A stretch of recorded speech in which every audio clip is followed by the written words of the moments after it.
And also, Iranian military has called for a preemptive strike on a US base in the Indian Ocean before US strategic bombers stationed there can be deployed to attack targets in Iran.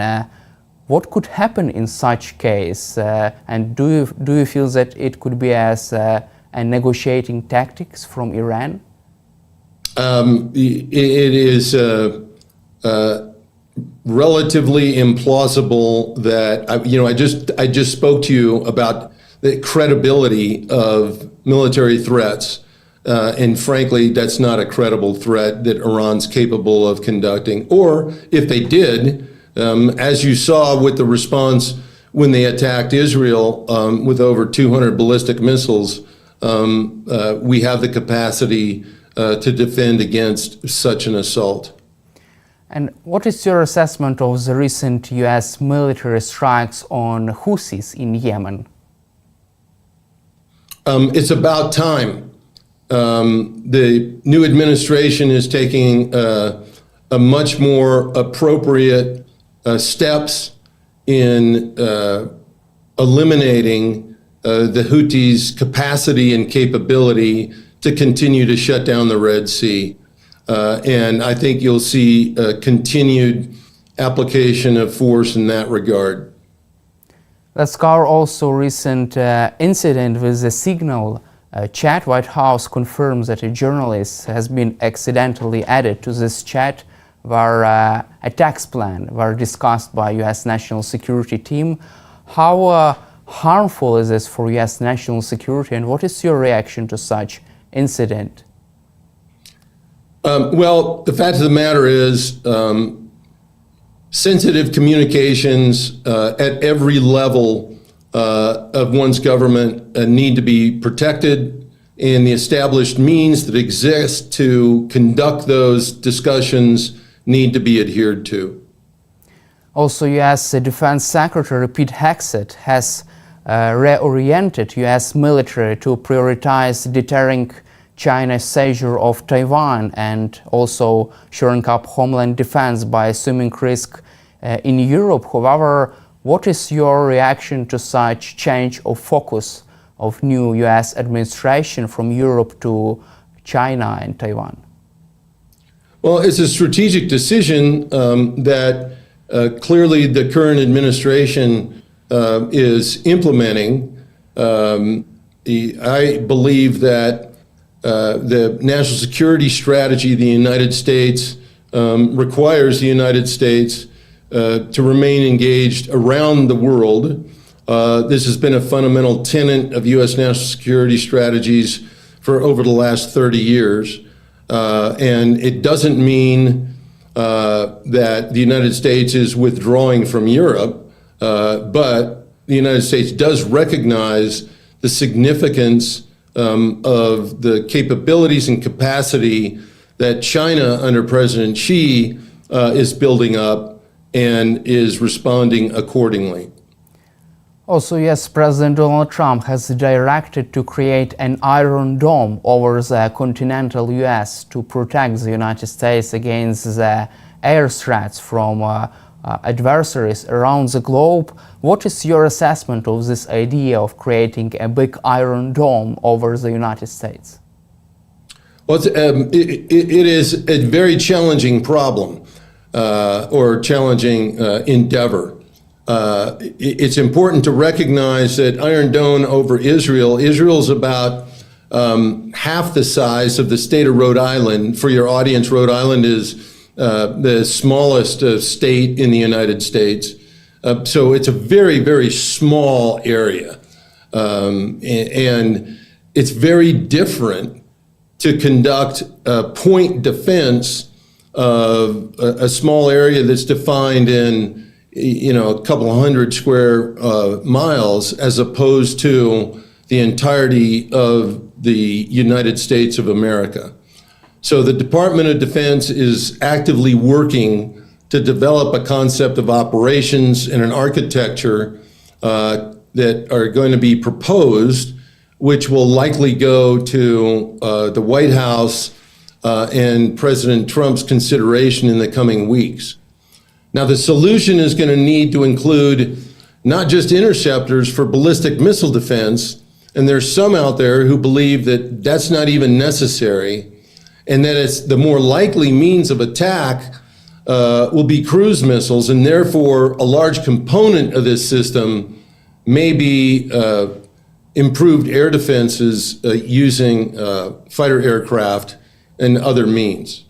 So it is a program that is yet to be defined and will take many years to put into place, as well as significant additional resources, and these decisions have yet to be completed. Also, President Donald Trump announced the Pentagon's decision to move forward with the next generation fighter jet F-47. Do you support this idea, and how could this influence U.S. military capabilities? Well, I think that the president's decision to move forward on the F-47, also known as the next generation air dominance fighter, is most likely to be the most important defense decision that he makes during his entire term. And that's because our entire way of waging war, integrating the operations of all our service components, depends on control of the air or air superiority. Without that, we place all our military personnel from all our services and their missions at risk. No major military campaign can succeed without air superiority. You're experiencing that today in your fight with the Russians. So by moving the F-47 forward with a contract award, President Trump is assuring the U.S. Air Force's ability to provide air superiority for the nation for decades to come. So I believe it's a great decision and look forward to continued progress on developing that aircraft. I know as this project is still being prepared and assessed and also still in progress, but what could be F-47's chances over the Russia's newest aircraft like Su-57 and other new generation Russia's fighter jets? Piece of cake. That is a American fighter pilot euphemism that it would be hands down the winner. And quite frankly, let me take you back to the current situation. If Ukraine had started this conflict, and I dare say Putin would not have invaded Ukraine if 3 years ago Ukraine had possessed a squadron or two of F-35s. These aircraft, modern fifth generation, and the F-47 is an example of the first sixth generation fighter, are so capable that they possess war deterring and war winning capabilities.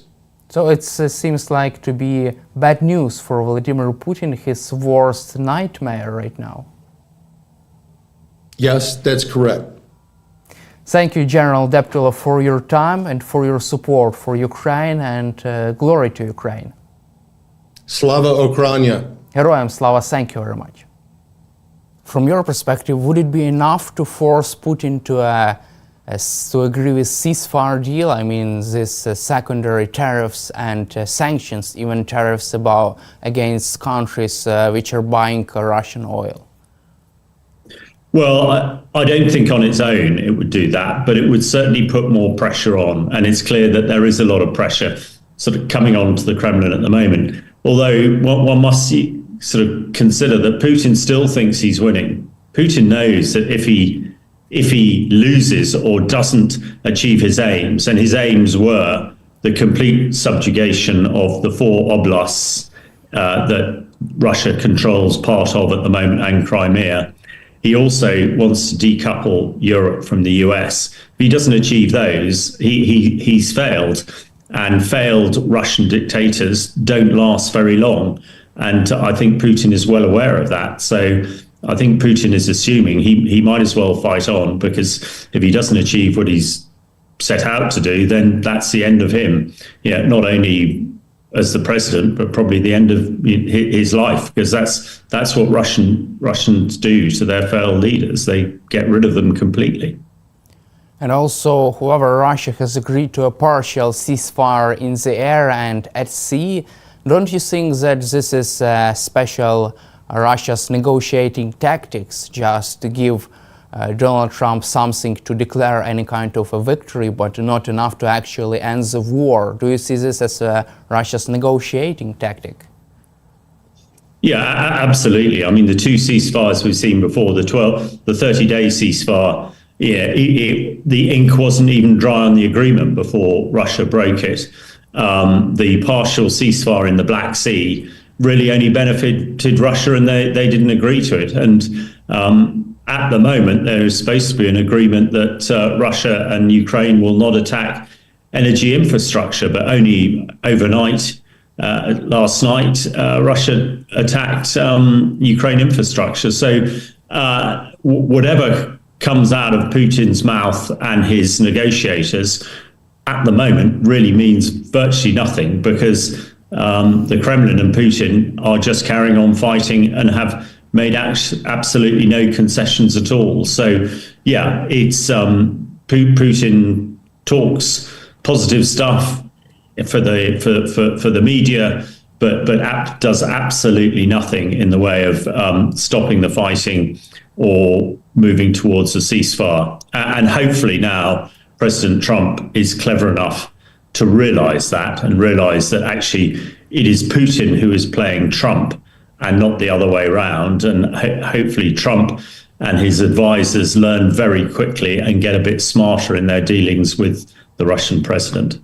It is also interesting that even during negotiations, Vladimir Putin was making hostile statements toward Ukraine. He said that his army would finish off the Ukrainian army, and also he has called up another 160,000 men. This is Russia's highest number of conscripts since 2011. Don't you think that this all developments and statements, this all is just another humiliation for Donald Trump as he tries to negotiate full ceasefire? Well, absolutely. I mean, all the things you said are not the actions of somebody who's looking for peace. The calling up of 165,000 conscripts is incredible.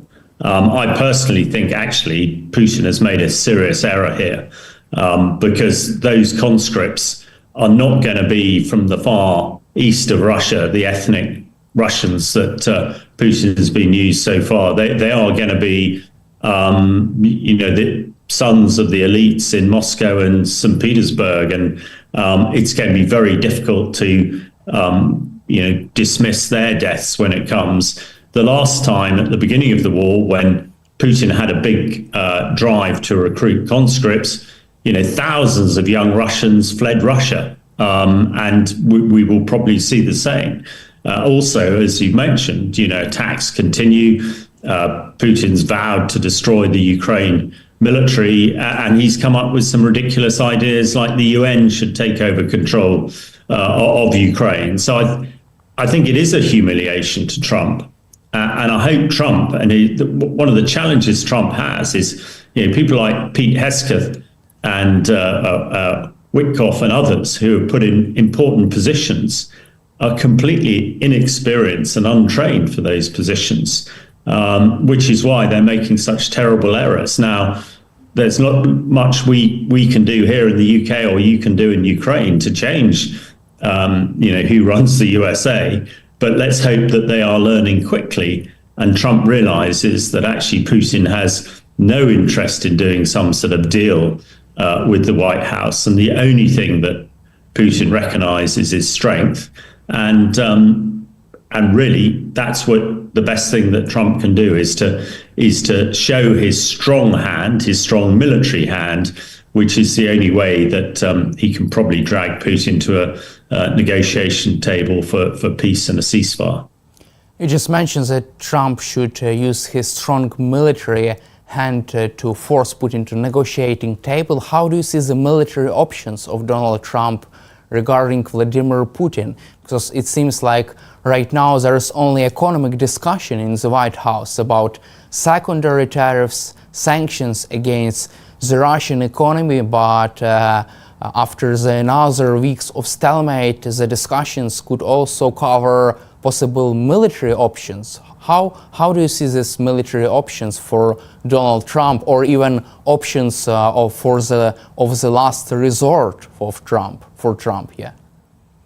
Well, I think it's very important that the White House and Donald Trump address the terrible intelligence issue they had when the signal messaging conversation about attacking the Houthis and supporting Europe was plastered all over the media of the world. The most damaging thing about this intelligence leak is that, in effect, the White House was saying that they would not support Europe in their support of Ukraine. And that was devastating. If Putin thinks that the US will not help Europe out, then Putin might well think he can crack on and keep on fighting. It's only recently that European countries have actually suddenly realized the threat from Putin and have started to extend their military. Even the Germans now are looking to spend 200 billion euros to upgrade their military. But this is all going to take time. But European countries are now galvanized under the UK and France and are showing a strong hand. But if Trump and the Americans also said that they would be the backstop to support Europe and Ukraine, then I think that would change the metric, change the thinking of Putin.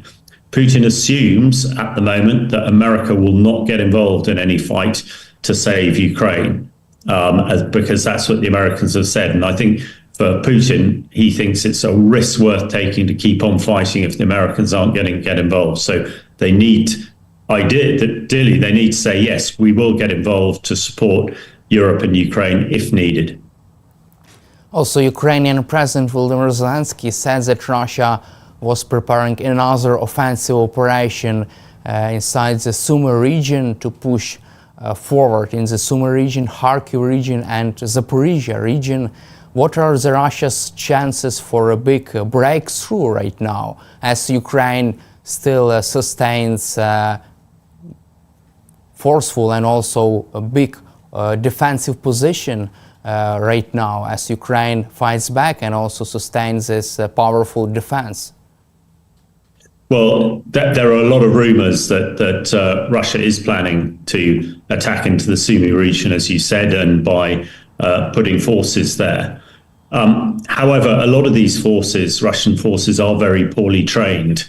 And I personally think it will be once again the classic Russia sort of meat grinder tactics, where they just throw more and more manpower into some sort of suicidal type assault. And as long as Ukraine has enough ammunition coming in from the West, then they should be able to hold it.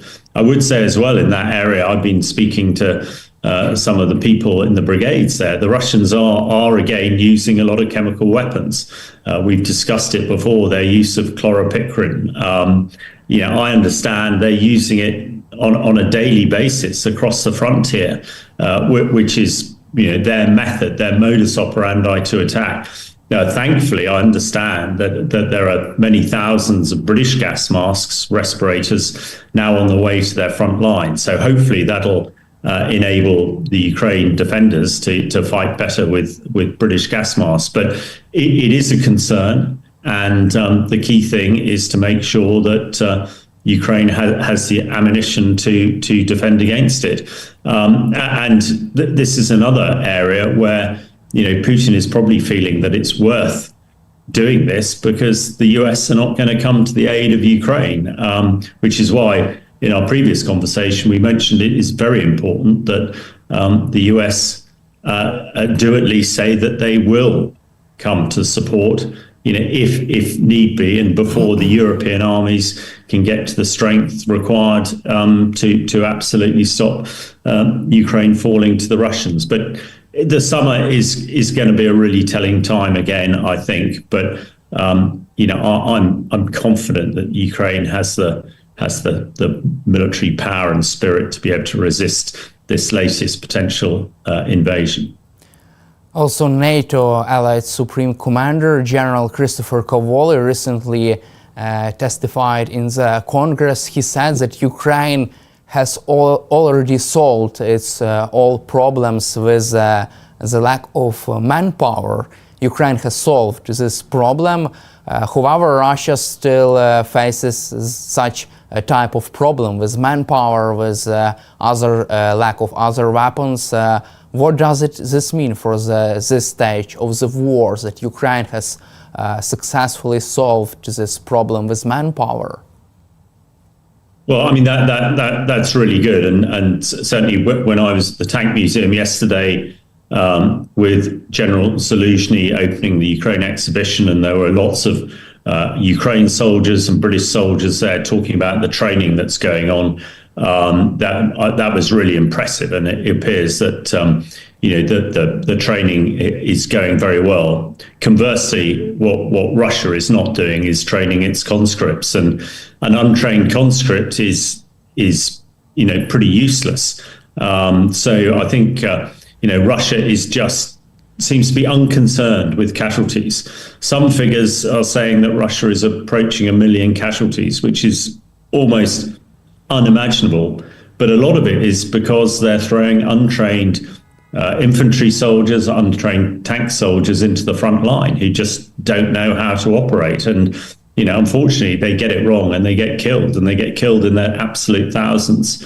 Whereas, Ukrainian soldiers are getting good training, and they're now some very experienced soldiers who can pass on that experience to the newer people. So, as defenders, Ukraine is now, from a professional soldiering perspective, in a much better position than it was last year, and that is good news. But of course, what everybody wants is the fighting to stop as soon as possible. And let's cover also our final topic, the coalition of the willing. British Prime Minister Keir Starmer is pushing forward the creation of coalition of the willing. This coalition will hold another summit next week in the NATO headquarters. What is your take on the current stage of military planning, which is going on in Europe right now? I think the military planning is now pretty advanced, and certainly speaking to some of the British military planners, an awful lot of work has gone on, a lot of progress has been made, lots of training is happening, some of it combined training, some of it individual training. So the message coming out, and the message that should be heard in Moscow, is Europe is really serious about this. They have plans. They think that they have the right force structures and the right force to create what they're calling a peace enforcement force. This is one that has sufficient firepower to be able to deter and push Russians back if they do transgress. There's a lot of work going on providing a sort of air defense cover from European NATO air forces of around 140 fighter jets, and I gather that is well advanced. So, I think Europe countries led by Britain and France are taking this very, very seriously. They're committing a lot of resources, and they are planning to have to use this force if necessary. This is not some sort of hollow threat. This is not just politicians speaking, for effect. And hopefully the Kremlin realize this and take it seriously, because I don't think European NATO countries are going to slow down at all. They are accelerating their efforts, and if there is some sort of ceasefire soon, it would appear that European NATO countries, the coalition of the willing, is ready, willing and able to put a significant force into Ukraine to make sure that peace is held.